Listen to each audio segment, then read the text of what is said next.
Welcome back to the Roll-Up High Roller community. As always, nothing on the roll-up is to be construed as financial advice. We are just educators in the DeFi space. Toss us a quick like, give us a share, a repost, send it to a friend who may want to watch this, and finally, give us a sub or a follow. It means the world to help support credibly neutral educational content in DeFi.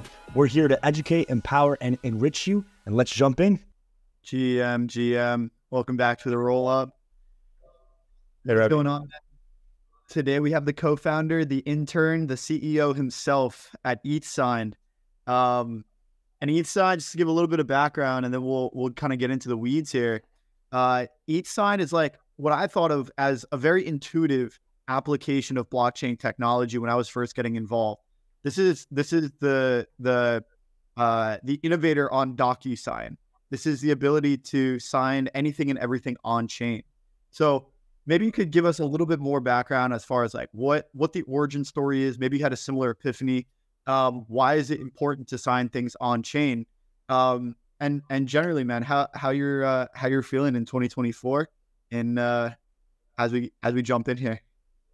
Thanks, Robbie. That's a big question. So I guess I will start with a brief intro and about the idea of ETHSign in the very beginning. I think ideas keep changing, but in the very beginning, it's actually pretty simple and also strong. So I think, so for me, like before I founded ETHSign. So basically, I am a venture capitalist, and I am being curious into this things. I've been investing in all the public infrastructures. Like there's a bunch of blockchains right there, a lot of Ethereum killer back in like 17, 18, 19.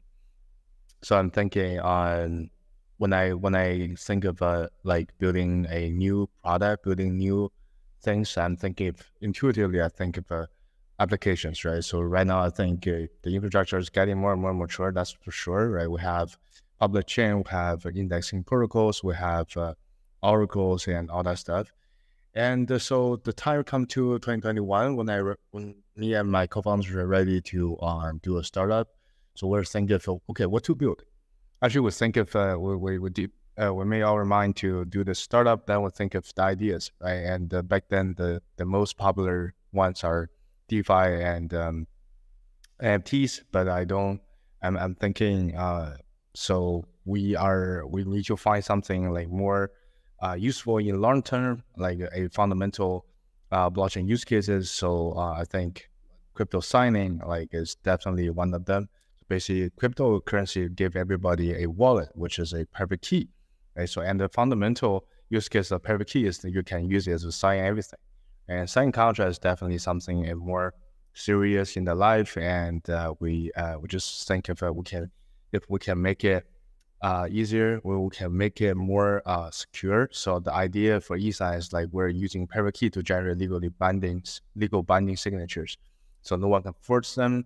And also we'll use private key to encrypt the contracts, so no one see them. There's no privacy concerns. And most importantly, so this is a PDF signed by ETHSign, and you just drag the PDF to the website. You can see all the footprints. It's just like you're executing a transaction on blockchain scams stuff. That's it. That's an amazing idea behind ETHSign.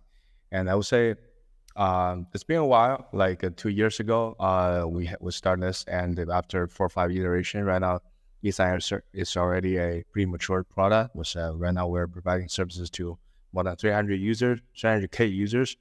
And we're already integrated with Telegram and Line. So right now you can use ETHSign within all the mobile messaging apps. And also we even integrated with SingPass, which is Singapore digital ID, official digital ID. So there's no legality issues.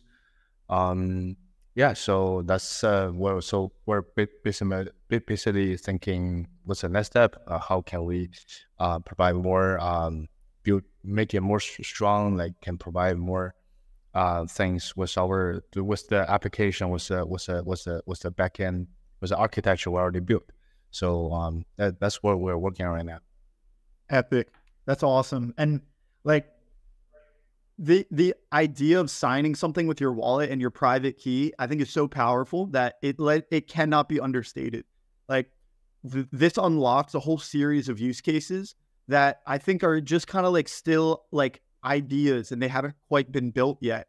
And the process of signing and proving something on chain is very, very powerful. Like, I'll tell you a quick story. I was part of a hackathon in 2018 in Washington, D.C. And it was kind of around like using blockchain in politics and in government. And at the time, or a couple of years later, there was like a lot of confusion around like the legitimacy of some of the voters in the elections. So I was thinking like, well, the current system we have right now isn't perfect, right? Like, we have these things on our phones. Like, we can send texts, we can send messages to everyone. Why don't we just ask everyone about the votes, right? If we're not happy about something that, you know, is going on in Washington, D.C., like, the government is like, at least America is supposed to be for the people, by the people. Let's ask the people these questions and then have people just sign the message on their phone to answer these questions. And to me, it seems so easy because everyone has a phone. And now with blockchain technology and digital signatures, we're able to prove that I don't need to use my social security number. I can prove something is me by using my digital signature. And this is something that is possible now with blockchain technology, where we can prove the legitimacy of these signatures. So there's so many applications. Like, that is just one idea, but the opportunity that the technology provides in like to do these digital signatures is very, very powerful. So what are some of the use cases that you're seeing? You mentioned, you know, people can use it on Telegram. They can use it on these messenger applications. What are some of the use cases that you've seen? Is there like a certain like set of contracts that you tend to like see the pattern that people are using it for these reasons? Or generally, what is kind of the categories that people are using ETHSign to send these digital signatures on chain? So for now, we're observing people using ETHSign mostly on three steps. So firstly, crypto startup internally operations, like hiring people or sign MOU, NDA on that kind of stuff. Or the second tier is like when people hosting events like hackathons, or like they're PRing something, where they are launching some new campaign, or launching some new like stuff. They show something to the community and they sign still with a crypto startup. But the third tier we're observing is like a lot of people on Telegram, actually Telegram users, they're using ETHSign for some small businesses. Stuff like yoga, online courses stuff, because on our platform we don't really curate like too much scenarios. So just people, it's just plain like contract signing stuff. You don't worry about all the security and privacy stuff. And so that's by far what we see. And how does the integration with the Singapore digital ID work? So basically, like, so we're trying to connect more ID. So in terms of DID, it's just not, just decentralized ID. People should be able to use whatever digital ID to use their identity to sign stuff, like to express their consent over something, right? So we're trying to integrate as much identity as possible, especially like powerful like SingPass. So right now, how you use it is like in the setting page, there's a button called 𝗵𝗂𝗁𝗃, and you can connect your different IDs. Like, so for SingPass, it's like it's a OAuth like provided by Singapore government. So you just OAuth the thing, and you connect your SingPass with your wallet. So basically, you can do it, and when you're signing contract, you will show like your SingPass like ID back there, and when you're dragging the contract to the verifier, you will still see the SingPass. And we're doing the same thing with RIS from Palo, and researching the same thing with the UPI in India. Very, very cool. I had a conversation with Bryce from Ethereum attestation service, and we were talking about some of the opportunities here. Like, when you connect your KYC information to the blockchain, there's kind of like, there's very different perspectives on it. You know, some of the privacy maximalists are going to say, no, like don't connect your identity to the blockchain. I think there's reasons to keep it private, and then there's reasons to keep it public. Public is going to be more convenient. Private is obviously going to be more private.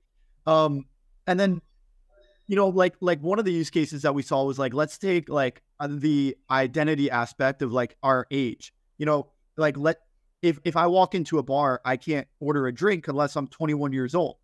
So if I show the bouncer my ID, now the bouncer knows my address. They have to get my date of birth. Like that's the piece of information that I want to attest.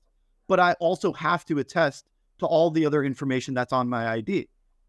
I can't just provide that one piece of information. But when each of these attestations are like modular, and they're like each their individual piece of information, I can just attest each of those one at a time, and I don't have to bundle up all of those attestations together into like my entire life story that I have to tell this bouncer to order a drink. Yeah, exactly. I think sure, on blockchain we're doing things in different ways. So because it's a permissionless environment, so be careful to attest too much like private data there. I think most of that attestation is just like you're attesting, you're basically connecting the centralized sensitive data, the hash of the sensitive data to an address or something. Basically, people can verify the real data option, but people will know it's real, it's authentic. That's good enough. And the interesting part for I would say Web3 attestation, where the new system is about, you can use different IDs. People can have multiple IDs and use multiple IDs on multiple different stuffs. So that's the interesting part. And yeah, we're still like building infrastructures and seeing there's more applications coming up. Yeah. Yeah, the concept of access, like it would be very painful for someone to provide their information on chain, but then have it's actually not painful. I would say the thing is like you need to build interesting application, right? So so recently we're also thinking of building a option like omni-chain attestation protocol. Basically, we allow people to test their own data with a TLS notary or like they can proofs like Axiom. Basically, people attest their thing for a reason, and so you're gonna have incentive, right? So say you can use it on Onchain ads, Onchain marketing. Say a perp DEX, they want to attract like Onchain pro DEX traders, right? So as long as you attest yourself by trading volume or your successful trading strategy, you will get like 50% fee and stuff. So it's still like the incentive stuff, application stuff. So as long as we have good enough application where use cases, people will test their identity for sure, right? Yeah. The painful part is when applications or entities start to restrict access because of certain information. But that'll happen on a centralized platform or a decentralized platform. That's up to the entities that are restricting that access. And I do like how, you know, Ethereum is permissionless, and in a permissionless environment, it's much more likely that you can supply different information and you're able to resist censorship than in some of these other centralized platforms. So yeah, by connecting that decentralized identity to a decentralized platform, I think there's a lot more access and a lot more opportunities. And then there was one other point that you mentioned there, which was kind of like building these applications. And I think this is kind of like where sign protocol comes in, because now there's attestations, and you even mentioned like axioms that are starting to like get proven on chain. So what's the thesis for sign protocol? You know, how is it similar and how is it different from ETHSign? Like where do you see ETHSign going, or where do you see sign protocol going? Yeah, so ETHSign is the application, right? So basically, allow people use three. You guys see in three parts. So firstly, we allow people use their whatever digital ID to sign a contract. That's a structured data we're signing. Basically, it's the file is attachment, and you're actually signing the file's hash and timestamp. And then we store them into decentralized storage so people can indexing and verify the signatures. That's the sweet part. And sign protocol is a natural extension to it, because we're thinking of how can we scale, how can we extend ETHSign to more scenarios. So basically, we abstract the middle part, which is the contract part. So people don't really need a PDF file. People can create their own schemas and attach information, but them basically whatever format. Say I think on ES is very strong on schemas are 𝗿𝗵𝗴𝗵, proof of fund, that kind of thing. So that's the typical attestations, and we're thinking of I think we're thinking more to allow users to attest their own data by integrating with a lot of TLS notary solutions, because so basically I think we really spent a lot of time on this. So basically I think the idea for a open attestation protocol is people can use people can attest their own data. That's the core idea. And how we achieve it is through TLS notary. And what is TLS notary is so traditionally, if you want to get a proof of funds, you go to the bank, right? So bank will sign a letter, says you have how much token, how much money, right? But right now, since we already have online banking on the website, and the information in the website is directly come from the server, the bank server. So if, in that sense, if we have a Chrome extension or something to capture the data, say within your online banking website, and the balance, there's a parameter is directly sent from the bank's server, that can also prove you have that much money, right? So that's the technology to verify all the signatures and stuff. This is called TLS notary. So basically, we are thinking of utilizing TLS notary and the other DK proof technology to generate proofs, so user can test their own data, right? And we're trying to do it not in not serious way, because serious means less people gonna use it, honestly. And so we're thinking to expand it to say, hey, I'm building a game and I want to attract real gamers. So if you guys attest yourself, for Steam gaming hours, if you pass 1,000 hours, I'll give you a silver pass. If you pass 10,000 hours, I'll give you a golden pass in the very beginning. So that kind of thing, right? So you can literally test anything. And also we can also curate or conduct vampire attack, right? So say we can attack, we create schema, create TLS notary for people to attest their Web2 users, and in Web3 we can give them token as incentive. If you onboard and keep using stuff or contributing to the Web3 ecosystem, you are eligible to keep locking or claim your token, that kind of stuff. Is there a prover or a proofing mechanism that says let's say I attest that I'm 10 feet tall, just something ridiculous. Can I do that? Or is there something that proves that I'm not 10 feet tall or 6 feet tall or something like that? You can always do it, but the problem is nobody gonna believe it, right? So because attestation is where the identity interact with your statement, with your claim, right? So I think so what the TLS notary basically is still proof the data is sent from the server, right? The say Binance.com, Coinbase.com, still from server, and the trust come from the identity. Now, if people are randomly use there and nobody knows the addresses to attest things, it's actually not that easy for people to use the data. It's basically just it's a attestation, but it's not valuable, I would say. So with that, the thing we're trying to do is we're trying to connect as much as possible this digital ID, say us, or even DID. We can integrate with DNS, so you can attest with your website domain, right? Say so we can use ETHSign.xyz to attest something. So say who's our team member, that kind of stuff. Very cool. Very cool. And I can see how this attestation primitive touches so many narratives. Like I think the right approach is going with digital IDs and attesting to digital items and criteria. And then I could see how like the real world asset narrative comes in too, as the RWA ecosystem becomes a little bit more vibrant. I could see how like, you know, attesting that you have, let's say, you know, however much money in a bank at, you know, at Chase or JP Morgan or something. Let's say I could attest that, then I could borrow against that on chain.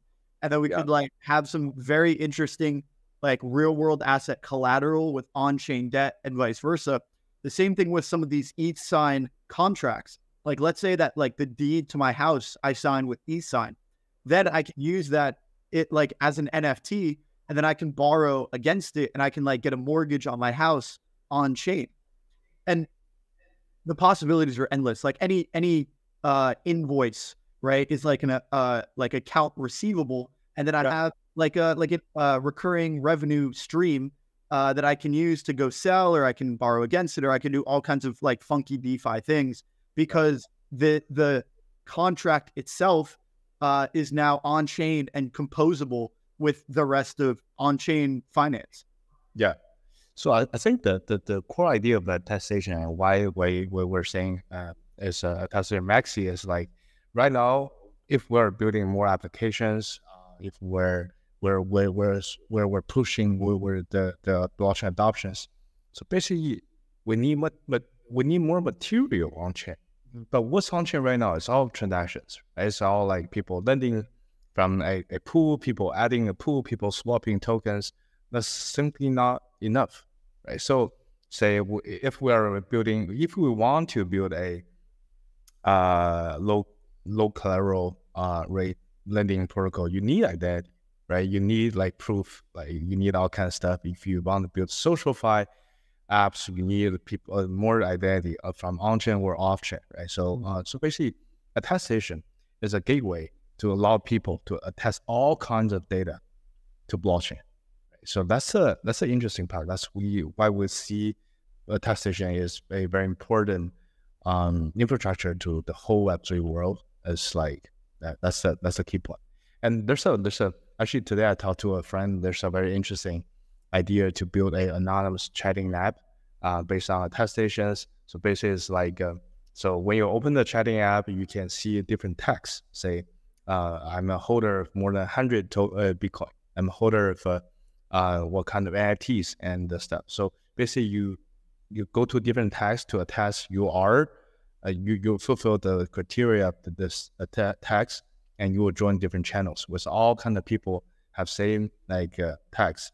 And you don't know who you are, but you know, you guys within the group chat, everybody have a holder of more than 100 Bitcoins. That's enabled by this attestation because it basically allows you to attest not just off-chain data, but also on-chain data. All the data, yes. I got one more question for you as we kind of wrap up here. And this is kind of a fun one. So we can end on this. Like we've been seeing inscriptions, the inscriptions on like all of these chains, sometimes so many inscriptions that it breaks some of these blockchains. What's the difference between an attestation and an inscription? Yeah. So inscription is like it's a method you can put data into blockchain, Bitcoin block space. So, but attestation is a way, I would say it's a standard, basically using identity to sign a structured data and then store the data into maybe different blockchains, maybe like Bitcoins. So you can, in that sense, you can see BRC20 as a form of attestation because BRC20 have their own structure, right? So have like 4 parameters. You just type in your data and what's the structure and sign it and send to blockchain it's an inscription, right? So inscription is like reading or writing Bitcoin block space, and attestation is a system that help you and help you write in, help you put put your data into different formats, so people can easily use it, people can easily indexing it, people can easily build like dApps on the top of it. So I think that's the difference. Very cool. Awesome. Well, thanks so much for coming on the channel. This was a pleasure. And I feel like we're so early in attestations. Like this is very based because it's like it's the raw material that the rest of these applications uses in their workflows and in their technologies. So without this data, without these attestations and this material, there wouldn't be any of these other things. There wouldn't be any transactions to make. There wouldn't be any combinations of applications to make. So very, very cool, very, very based conversation. Thanks for coming on. Yeah, thanks, Robbie.